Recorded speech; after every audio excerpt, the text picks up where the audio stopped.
નમસ્કાર દર્શક મિત્રો, ફાસ્ટ ઇવનિંગ બુલેટિનમાં હું ઉદય રાવલ આપનું સ્વાગત કરું છું। બુલેટિનની શરૂઆત કરીશું ઉમરગામના મુખ્ય સમાચારોથી। ઉમરગામ ઇન્ડસ્ટ્રીઝ એસોસિએશન દ્વારા પ્રમુખ નરેશ બાંટિયાના નેતૃત્વમાં ગોવાડા બીચ ખાતે બીચ ક્લિનિંગ કાર્યક્રમનું આયોજન કરવામાં આવ્યું હતું। વિશ્વ પર્યાવરણ દિવસની ઉજવણીના ભાગરૂપે સ્વચ્છતા અભિયાન તેમજ વૃક્ષારોપણ કાર્યક્રમનું આયોજન યુઆઈએ દ્વારા કરવામાં આવ્યું હતું। પ્રેરણારૂપ કાર્યક્રમમાં જીપીસીબી વિભાગ સરીગામના અધિકારી એ.ઓ. ત્રિવેદીની વિશેષ ઉપસ્થિતિ જોવા મળી હતી। ઉમરગામ ઇન્ડસ્ટ્રીઝ એસોસિએશન ઉપપ્રમુખ ભગવાનભાઈ ભરવાડ, સેક્રેટરી તાહિરભાઈ વોરા, સભ્યો અમૃતભાઈ પટેલ, વિપુલભાઈ પંચાલ, અગ્રણી ઉદ્યોગપતિ ઈશ્વરભાઈ બારી, સંતોષભાઈ રવેશિયા સહિત વિવિધ ગામના સરપંચો, સભ્યો અને જીપીસીબી વિભાગના કર્મચારીઓ વિશેષ ઉપસ્થિત રહ્યા હતા। ગોવાડા દરિયા કિનારે સ્વચ્છતા અભિયાન અંતર્ગત સફાઈ બાદ તમામ ઉપસ્થિત મહાનુભાવોના હસ્તે વૃક્ષારોપણ કરાયું હતું। કાર્યક્રમમાં ઉપસ્થિત સૌએ પર્યાવરણની જાળવણી અને વૃક્ષોનું જતનપૂર્વક ઉછેર કરવા શપથ ગ્રહણ કર્યા હતા। યુઆઈએ પ્રમુખ નરેશભાઈ બાંટિયાએ ઉપસ્થિત સૌનો આભાર પ્રગટ કર્યો હતો।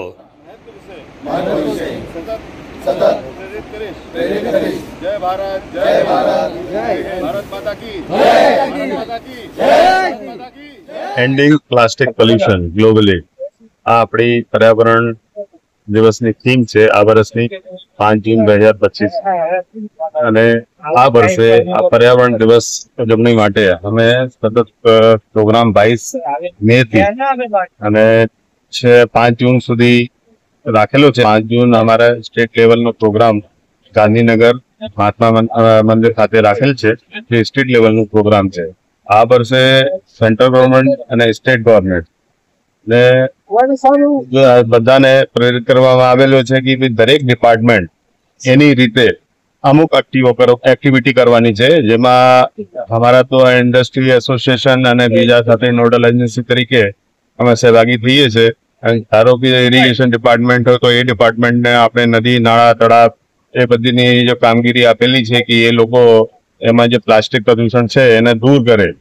અને ઘણી બધી પેપર ઇન્ડસ્ટ્રી એ સામેથી એમને કહે છે કે અમારા પાસે ડેડિકેટેડ વ્હીકલ છે અને જીપીએસ વાળો અને એને રિક્વાયરમેન્ટ હોય છે પ્લાસ્ટિકની, તો એ પ્લાસ્ટિક એમને મળી જાય તો અમે એ પ્રયાસ કરી રહ્યા છે કે એ પ્લાસ્ટિક જો છે એક જગ્યા ઉપર એકત્રિત કરીને એમને આપીશું, બરાબર। એ ફ્રી ઓફ કોસ્ટ લઈ જશે અને એ પ્રોગ્રામ જો છે 31 ઓક્ટોબર સુધી ચાલવાનું છે। એવું નથી કે અમે દેખાવા પૂરતું એક દિવસ કર્યું અને અમે જતા રહીએ, બધાને 31 ઓક્ટોબર સુધી એ પ્રોગ્રામ સતત ચાલુ રહેશે અને એમાં બધાનું સહભાગ, ઇવન આપણા જે કોમન પીપલ છે એનો પણ સહભાગ બહુ જરૂરી છે અને એ હેતુથી એ પ્રોગ્રામ કરવામાં આવી રહ્યો છે। आज वर्ल्ड एनवायरनमेंट डे है। मेरा ये मानना है कि हर दिन अपने को पर्यावरण को साफ रखना चाहिए, पॉल्यूशन कम से कम करना चाहिए, खास करके प्लास्टिक वेस्ट। आज अपन समुन्द्र को देखिए, जो आप समुन्द्र में डालते हैं वो वापस आपको देता है। तो वही पर्यावरण में जो आज अपन पर्यावरण साफ रखेंगे तो पर्यावरण अपने को अच्छा जीवन देगा, और अपन जो गंदा करेंगे तो समुद्र के माफिक वो वापस अपने घर में वापस फेंक देंगे। तो अपने को सबको एक कमिटमेंट देना चाहिए, प्रॉमिस करना चाहिए अपने आप से कि अपन अपने उमरगांव को, अपने क्षेत्र को अपन साफ रखें पर्यावरण से, और जन कल्याण के लिए अपन आगे बढ़ के और बढ़िया से बढ़िया काम करें कि जो आज अपन प्रकृति को देंगे वही वापस अपने को मिले। धन्यवाद। जय हिंद। ઉમરગામ તાલુકા સહિત સમગ્ર વલસાડ જિલ્લામાં આજે વહેલી સવારે વીજળીના કડાકા સાથે ધોધમાર વરસાદ વરસ્યો હતો। ધોધમાર વરસાદને કારણે જિલ્લાના અનેક માર્ગો ઉપર પાણી ફરી વળ્યા હતા। હવામાન વિભાગ દ્વારા આગામી દિવસોમાં ભારે વરસાદની આગાહી કરવામાં આવી છે, જેને લઈ ખેડૂતો ચિંતિત બન્યા છે। સરીગામ ઔદ્યોગિક વિસ્તારની હેરંબા કંપનીમાં વિશ્વ પર્યાવરણ દિવસ નિમિત્તે સરીગામ જીપીસીબી વિભાગના અધિકારી એ.ઓ. ત્રિવેદી અને સરીગામ ઇન્ડસ્ટ્રીઝ એસોસિએશન પ્રમુખ નિર્મલ દુધાનીની ઉપસ્થિતિમાં વૃક્ષારોપણ કાર્યક્રમનું આયોજન કરવામાં આવ્યું હતું। ગ્લોબલ વોર્મિંગની સમસ્યાથી વિશ્વના અનેક દેશો કુદરતી આપદાનો સામનો કરી રહ્યા છે। હેરંબા કંપનીના જનરલ મેનેજર શેખર ગુપ્તાએ 1000 વૃક્ષો રોપી તેના જતનપૂર્વક ઉછેર કરવા કટિબદ્ધતા દાખવી હતી। पर्यावरण दिवस के उपलक्ष्य में हमारी कंपनी हेरंबा इंडस्ट्रीज लिमिटेड ने जो अभी त्रिवेदी साहब ने बोला कि 500 पेड़ों का लक्ष्य रखा है, मैं आपको बोलना चाहता हूँ हम उसको 1000 पेड़ कर रहे हैं। तो हम ये इनको वादा करते हैं SIA से, GIDC से, CETP से और GPCB से, और व्यक्तिगत वादा करते हैं त्रिवेदी साहब कि इन्होंने जो लक्ष्य दिए हैं हम उनको डबल करके कर दें। बस यही हमारी इच्छा है और हम चाहते हैं कि हमारा एक योगदान पर्यावरण के प्रति, समाज के प्रति, चाहे वो जल प्रदूषण है, चाहे वो वायु प्रदूषण है, चाहे वो आपका ध्वनि प्रदूषण, हम इन सब मामलों में एक अच्छी इंडस्ट्री करके दिखाएंगे, अभी भी है और हमारा निरंतर इस पर काम चलता है। आज 24 तारीख मई 24 को हम लोग ये हिरनबाग के प्रांगण में इकट्ठे हुए हैं।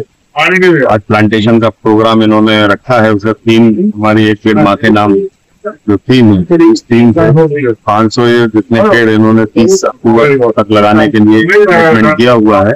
और ऐसा ही नहीं कि 30 अक्टूबर 25 तक ही हमको प्लांटेशन करना, अपने आजीवन लाइफ में हमको प्लांटेशन कर देना, जिससे हमारा जो भी वायु संकट या वातावरण में जो संकट उत्पन्न हुए हैं, जिसको ग्लोबल वार्मिंग के नाम से आजकल जाना जाता है, इसको बहुत ज्यादा हम लोग कंट्रोल कर सकें। तो इसमें पेड़ लगाना ही एक हमारे हाथ में है।